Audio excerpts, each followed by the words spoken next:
بسم اللہ الرحمن الرحیم۔ رحمت کا مہینہ، مغفرت کا مہینہ اور جہنم سے چھٹکارے کا مہینہ یعنی کہ رمضان اللہ کے فضل و کرم سے گزر رہا ہے۔ آج 17 رمضان المبارک ہے اور ٹھیک ایک یا دو دن کے بعد یعنی 20 رمضان کو مغرب سے پہلے تیار ہو کر مسجد میں آ کر مسلمان ایک خاص عمل کے لیے بیٹھیں گے جسے اعتکاف کہتے ہیں۔ اعتکاف کے بارے میں یہ بات ہمارے ذہن میں رہے کہ یہ نبی پاک صلی اللہ علیہ وسلم کا سنت عمل ہے۔ آپ نے ساری زندگی یہ عمل کیا ہے، لیکن مکہ میں کبھی کبھار یہ آخری 10 دن کا جو سنت موقدہ اعتکاف ہے یہ آپ سے کبھی رہ بھی جاتا تھا، لیکن جب آپ ہجرت کر کے مدینہ منورہ تشریف لے آئے تو پھر آپ صلی اللہ علیہ وسلم نے اس عمل کو دوام کے ساتھ کیا ہے۔ لگاتار آپ نے اپنی آخری 10 سالوں میں جو آپ کی عمر ہے اس میں لگاتار 10 سال تک آپ نے مسلسل یہ عمل کیا ہے، اس لیے یہ سنت موقدہ ہے۔ اور یہ 20 رمضان کو غروب آفتاب سے لے کر عید کا چاند نظر آنے تک اس کا دورانیہ ہے، اور ایک مسلمان جو ہے وہ مسجد میں اور خواتین گھروں میں بیٹھ کر یہ سنت اعتکاف کرتے ہیں۔ نبی پاک صلی اللہ علیہ وسلم کا ارشاد ہے، آپ نے فرمایا کہ اعتکاف کرنے والے شخص کو ان کاموں کا، ان نیکیوں کا بھی ثواب ملتا ہے جو وہ نہیں کرتا اور دوسرے مسلمان کرتے ہیں۔ اس سے اشارہ اس بات کی طرف ہے کہ مسجد میں دنیا سے کٹ کر، اپنے معمولات سے ہٹ کر مسجد میں بیٹھنے والا شخص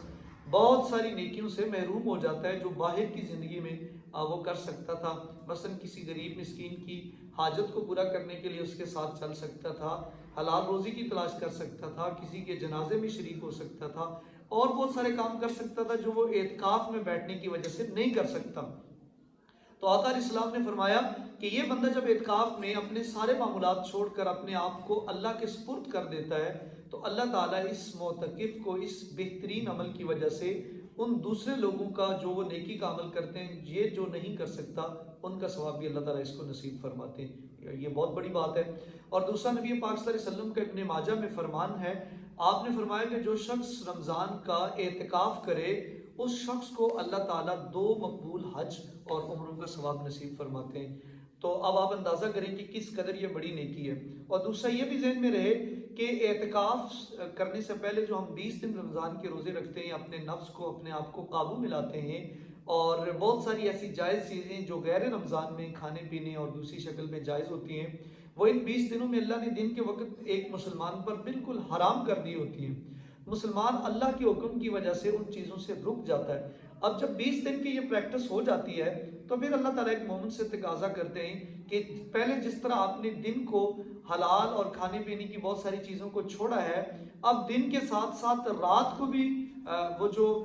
قرآن مجید میں آتا ہے کہ وَلَا تُبَاشِرُوهُنَّ وَأَنْتُمْ عَاكِفُونَ فِي الْمَسَاجِدِ، کہ بیویوں کے معاملات جو تمہارے لیے ہم نے جائز کیے ہیں اور رمضان کی راتوں میں بھی جائز تھے، تو اب آپ ان سے بھی پیچھے ہٹ جائیں، دن کے ساتھ ساتھ رات کو بھی اللہ کے لیے قربان کر دیں، اور اس قریب اور بڑے بادشاہ کے در پر آپ جو ہے وہ دن رات کے لیے آ کر مہمان بن جائیں۔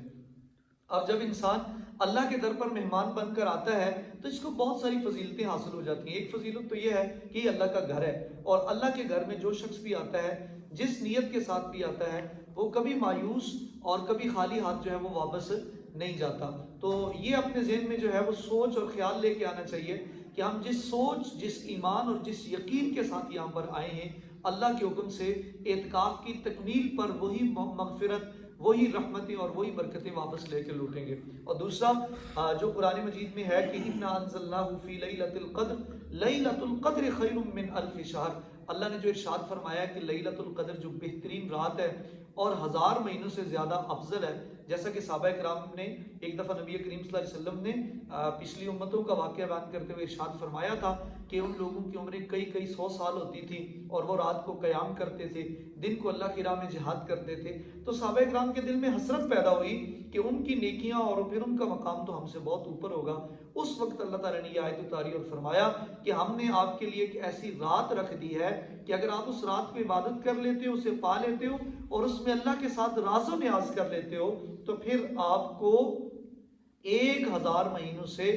بہتر جو یہ رات ہے وہ 1000 مہینوں سے بڑھ کر ثواب اور بلندی عطا کرتی ہے۔ 1000 مہینے نہیں بلکہ اس سے زیادہ۔ تو اگر ہم ان 1000 مہینوں کو کیلکولیٹ کر کے سالوں میں لائیں تو یہ 82-83 سال کے آس پاس بنتا ہے۔ 83 ایئرس، 83 سال عام طور پر آج کل اتنی زندگیاں نہیں ہوتی، عمریں 50 60 سال 70 سال کی ہوتی ہیں، تو اگر ہم ایک رات کو ایمان کے ساتھ اگر لیلۃ القدر کو پالیں تو وہ ہماری پوری زندگی سے بہتر ہے۔ تو اب جو شخص مسجد میں آ کر اعتکاف بیٹھتا ہے، اللہ کے سامنے اپنے آپ کو پیش کرتا ہے، تو بالیقین پکا اسے یہ جو رات جو ہے وہ لیلۃ القدر کی نصیب ہو جاتی ہے، اور وہ ان 10 دنوں میں اپنی زندگی سے زیادہ نیکیاں جو ہے وہ سمیٹ لیتا ہے۔ تو اعتکاف کا یہ دوسرا بڑا فائدہ تھا۔ تیسرا اور آخری بڑا فائدہ جو ذہن میں بٹھا لیں وہ یہ ہے کہ جب انسان کسی بھی شخص کے در پر جا کر بیٹھ جائے کہ بھئی میرا جو آپ کے ساتھ معاملہ ہے یا کوئی بھی آپ سے کوئی کوتاہی ہوئی ہے، تو آپ اس کو کہیں بھئی جب تک آپ معاف نہیں کریں گے میں واپس نہیں جانے والا، اور آپ وہیں پڑ جائیں، تو انسان کے دل میں اگر تھوڑا سا بھی رحم ہوگا تو وہ آپ کی عاجزی اور آپ کی اس کوشش کو دیکھ کر آپ کو معاف کر دے گا۔ بالکل اسی طرح اعتکاف کرنے والا بھی اپنی زندگی کے سارے کام کاج، اولاد، دنیا، کاروبار، مال چھوڑ کے اللہ کے در پر آ کے پڑ جاتا ہے، اور اللہ تعالیٰ سے یہ وہ کہتا ہے کہ اے اللہ میں گناہگار بھی ہوں، میں سیاکار بھی ہوں، میرے نامہ اعمال میں کچھ بھی نہیں ہے، لیکن میں آپ کے در پہ پڑا ہوں، جیسا تیسا بھی مجھے قبول فرما اور میری غلطیوں کو معاف فرما۔ تو اللہ تعالیٰ اعتکاف کرنے والے کو صاف ستھرا کر کے، گناہوں سے پاک کر کے اللہ تعالیٰ واپس بھیجتے ہیں۔ اللہ تعالیٰ کی ذات سے دعا ہے کہ اللہ تعالیٰ مجھے اور آپ لوگوں کو بھی یہ نیکی کرنے کی توفیق نصیب فرمائے، اور جو لوگ اعتکاف بیٹھیں گے اللہ تعالیٰ ان کی نیکیوں میں بھی ہمارا حصہ فرمائے۔ اللہ تعالیٰ ہم سب کا حامی و ناصر ہو۔